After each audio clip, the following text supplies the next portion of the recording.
You've probably heard the famous line, the culture eats strategy for breakfast. And I completely agree, but here's the problem. What happens when the culture is tired? What happens when your people are drained, burnt out, and checked out? Culture still matters, strategy is important, but both are dead in the water without energy.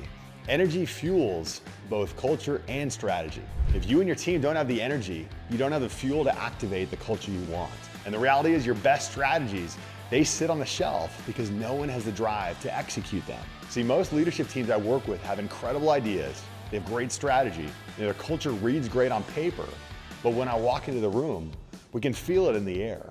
The weight of exhaustion, the disengagement just beneath the surface, the spark that's missing. It's not that they don't care, it's not that they aren't talented, it's that their energy tank is running on fumes. And no strategy or culture document is going to fix that. You see, energy is the oxygen for performance. Without it, even the best people can't breathe life into their work. So here's the good news. Energy is a renewable resource. When you know how to tap into it, you can transform even the most tired, fragmented teams into a fully alive, energized powerhouse. The secret weapon, it's not another meeting, it's not another policy, it's play. I know it sounds counterintuitive, but it works because play is how humans naturally replenish energy. When we play, when we laugh, we let our guard down.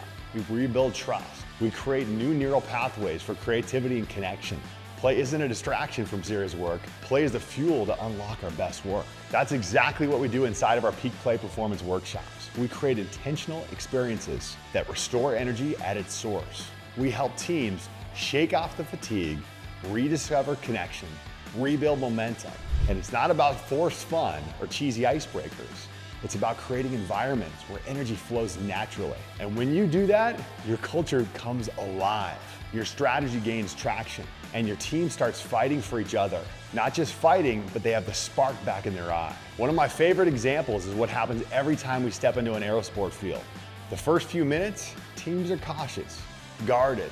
People are thinking, I'm too busy for this. Will this even matter? But a few plays in, you see the shift. Smiles break out, laughter unfolds, walls come down, and energy flows. And suddenly people aren't just playing a game, they're building the kind of connection and trust that you can't fake in a boardroom. That's not an accident. That's intentional energy design. So yes, culture does eat strategy for breakfast, but if you want to build a culture that wins and a strategy that sticks, you've got to feed them both with energy. Stop draining your team with endless tactics and tired meetings and start energizing them with intentional play, flow, and human connection. Because when you fuel your team's energy, you fuel everything else. That's how you move from overwhelmed to aligned momentum. Let's play our way there because movement creates momentum.